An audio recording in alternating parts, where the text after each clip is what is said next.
kang kabotan dosa Gusti usen nono agung sepangapuntennya mring wong kang pracaya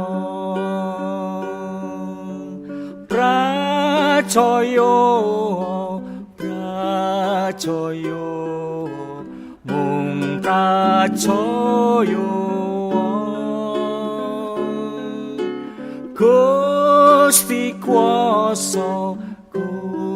Gusti kuasa ngluwari sira.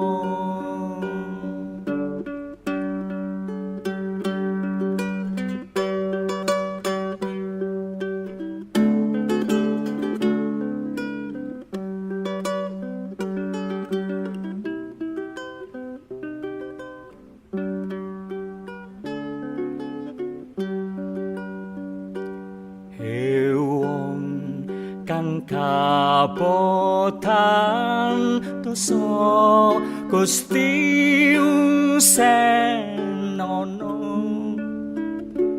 agung sepangapuntennya wong kang pracaya mung pracaya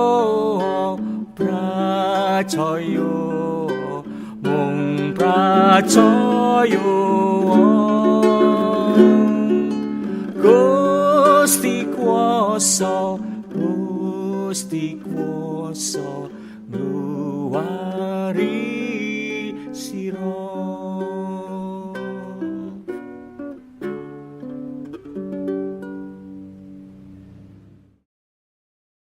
Jemaat yang dikasihi Tuhan Yesus Kristus, selamat hari Minggu, selamat berjumpa kembali. Kiranya damai sejahtera senantiasa menyertai saudara-saudara, ibu, bapak, dan anak-anakku semua yang saat ini masih beribadah di rumah masing-masing. Kiranya kegembiraan dan kesehatan masih menaungi seluruh keluarga tercinta. Minggu ini kita sudah memasuki minggu yang kedua Paskah. Satu hal yang patut kita syukuri, kita boleh bersama-sama kembali menikmati kebersamaan dalam peribadatan Minggu Paskah yang kedua ini. Di mana hari ini jemaat diharapkan sudah membaca dari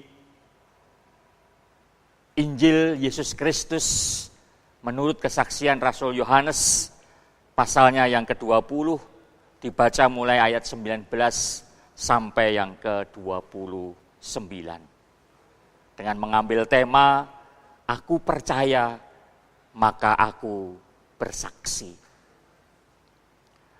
Saudara-saudaraku, ibu, bapak, dan anak-anakku yang dikasihi Tuhan Yesus Kristus.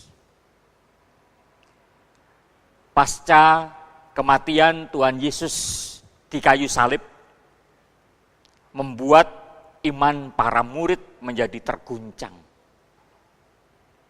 Salah satunya adalah Thomas. Akibatnya Thomas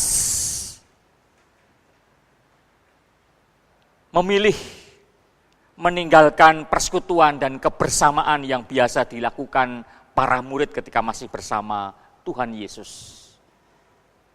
Seperti yang tertulis di ayat 24. Tetapi Thomas, seorang dari ke-12 murid itu, yang disebut Didimus, tidak ada bersama-sama mereka ketika Yesus datang ke situ. Hal ini menunjukkan Thomas terguncang imannya, dan kematian Tuhan Yesus membuat dia frustrasi. Thomas beranggapan bahwa kematian Tuhan Yesus di kayu salib adalah akhir dari segalanya. Sehingga membuat Thomas lebih memilih untuk menyendiri di saat-saat sulit dan penuh penderitaan daripada menjadi bagian dari sebuah persekutuan bersama para murid.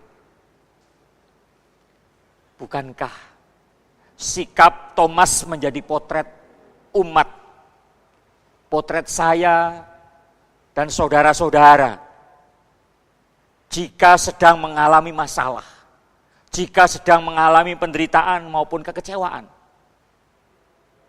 Umat seringkali inginnya menghindar dan menjauh dari persekutuan jika datang persoalan.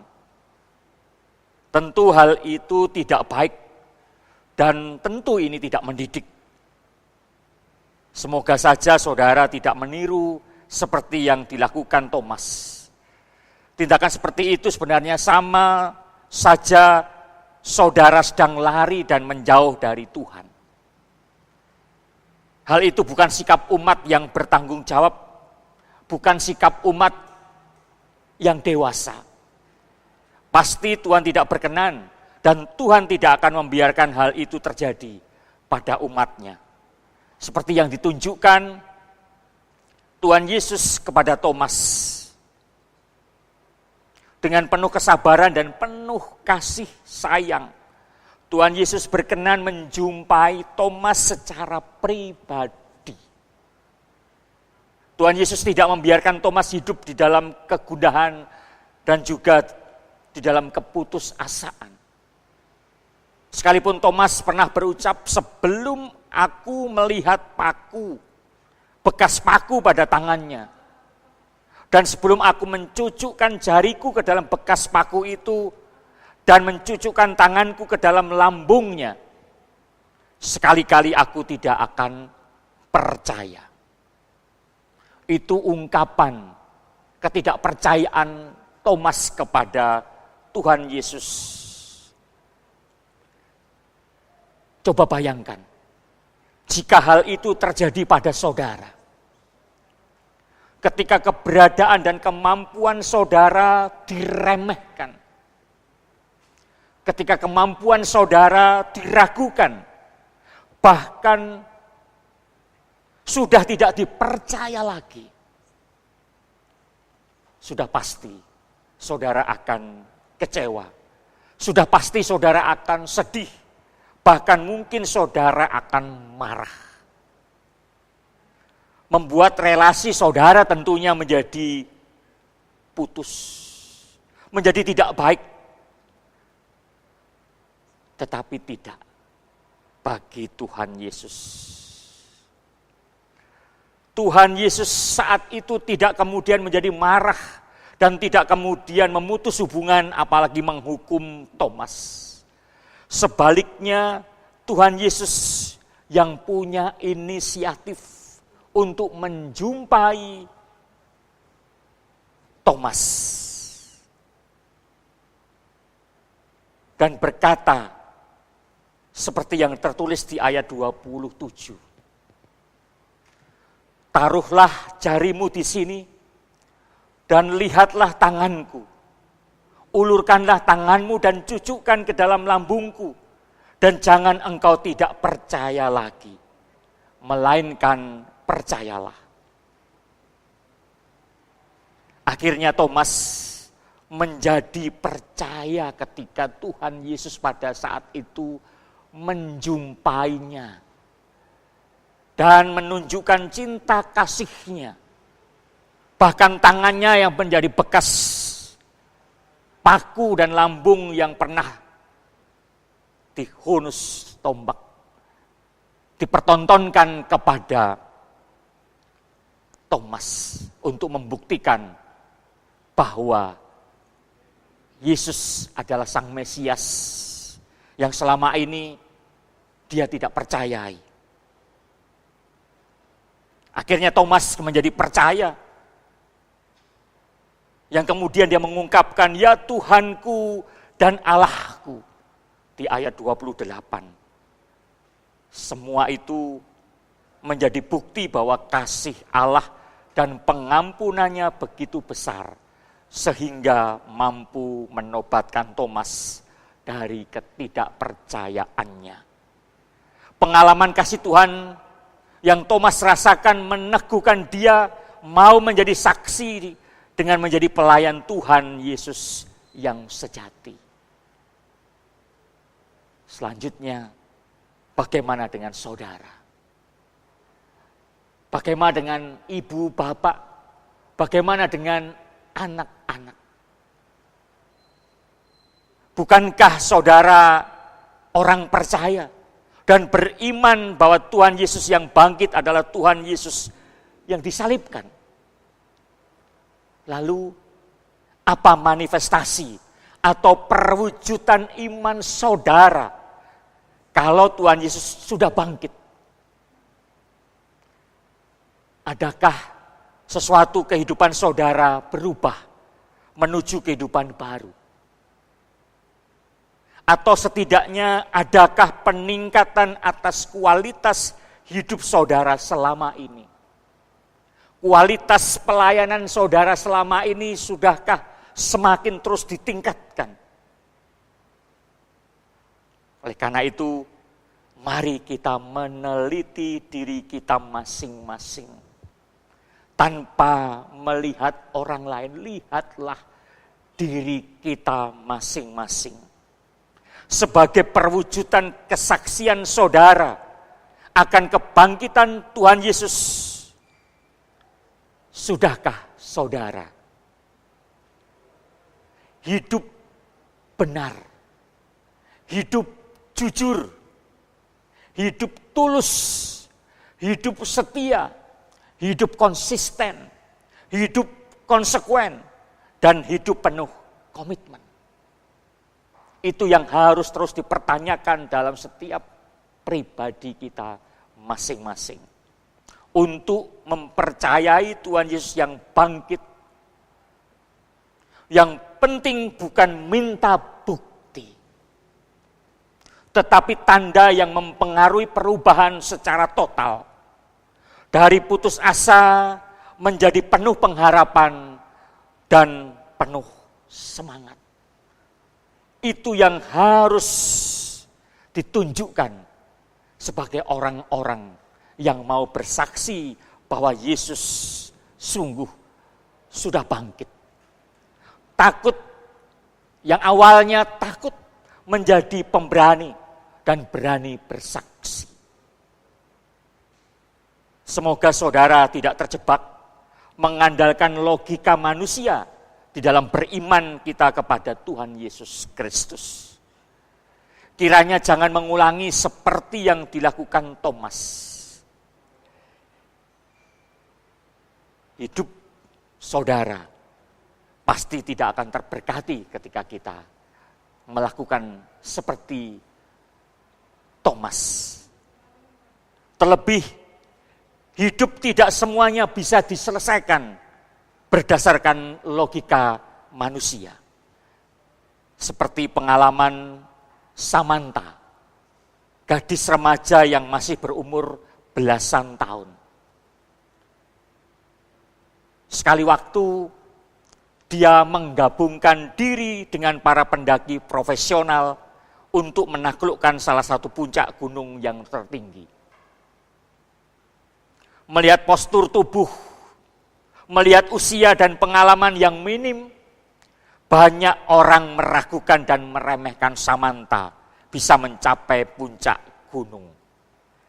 Namun keraguan mereka tidak terbukti. Alhasil, Samantha satu-satunya peserta yang mampu mencapai puncak gunung itu. Ketika ditanya tentang kiat keberhasilannya, Samantha menjawab, "Selama aku mendaki, aku selalu mengarahkan perhatianku dan pandanganku pada pucuk-pucuk cemara yang ada di atas gunung itu. Sehingga aku selalu punya pengharapan, sehingga aku selalu punya kekuatan untuk mencapai puncak gunung itu." Saudara-saudara yang dikasihi Tuhan Yesus, dalam hidup tak jarang kita menjumpai persoalan. Tak jarang kita menjumpai tantangan berat seperti mendaki puncak gunung yang memang melelahkan dan menguras tenaga. Bukan sebuah kebetulan jika saat ini bangsa kita, bahkan banyak negara di belahan bumi harus menghadapi wabah virus corona. Terasa begitu berat, terasa begitu melelahkan, menguras tenaga, pikiran dan uang yang begitu besar. Bahkan mampu melumpuhkan berbagai sendi kehidupan berbangsa, bernegara, dan bermasyarakat. Dalam situasi yang demikian bisa terjadi ada di antara kita yang mulai dikuasai rasa takut, dikuasai rasa khawatir, atau meragukan akan kemampuan diri. Maka coba arahkan dan pandanglah kepada Yesus yang telah bangkit itu. Sebab Yesus yang bangkit adalah Mesias yang telah hidup dan memberikan keselamatan kepada setiap orang yang percaya. Bahwa Tuhan Yesus yang bangkit itu akan berkenan menjumpai saudara, berkenan menjumpai setiap keluarga untuk menguatkan, untuk meneguhkan, untuk memulihkan dan menyelamatkan dari berbagai persoalan dan bencana. Asalkan saudara percaya dengan tetap patuh. Patuh tetap tinggal di rumah. Melakukan sesuatu yang disiplin untuk terus membasuh tangan supaya tetap bersih. Terukur dan mau hidup berbagi dengan sesama. Dan jangan pernah meninggalkan persekutuan. Sekali lagi, jangan pernah meninggalkan persekutuan.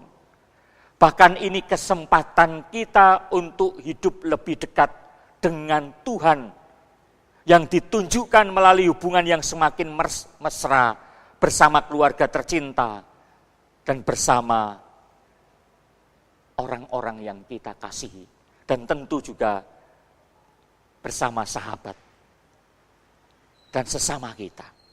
Karena semua itu sebagai perwujudan kesaksian kepada dunia. Amin.